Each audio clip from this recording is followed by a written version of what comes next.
BTECs aren't taken seriously by universities. That rumour has been going round for years, and it is almost entirely out of date. Today, we're separating fact from outdated gossip and looking at exactly how a BTEC could fit into your plan after GCSEs. A BTEC is a vocational, coursework-heavy qualification, usually assessed through projects and portfolios, rather than one big exam at the end. They come in different sizes, some equivalent to 1 A-level, some equivalent to 3. And here's the bit that actually matters. BTECs are accepted by over 150 UK universities and higher education institutions, either on their own or combined with A-levels. That myth about universities not taking them seriously? Largely outdated. Let's ground this in an example. BTEC Applied Science.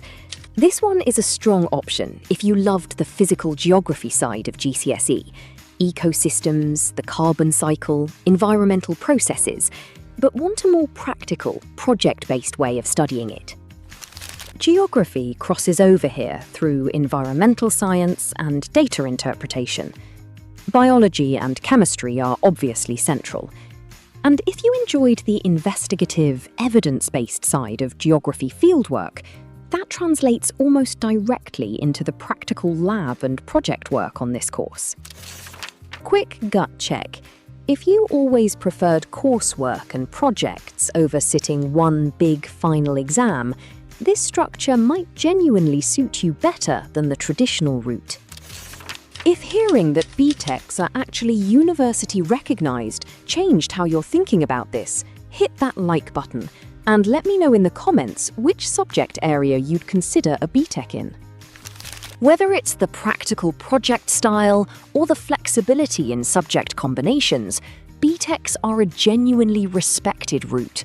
Don't let outdated rumours close that door before you've even looked through it. Next up, we're looking at the route where you get paid to train, apprenticeships, including how they can lead all the way to a full degree with zero debt. Subscribe, and I'll see you there.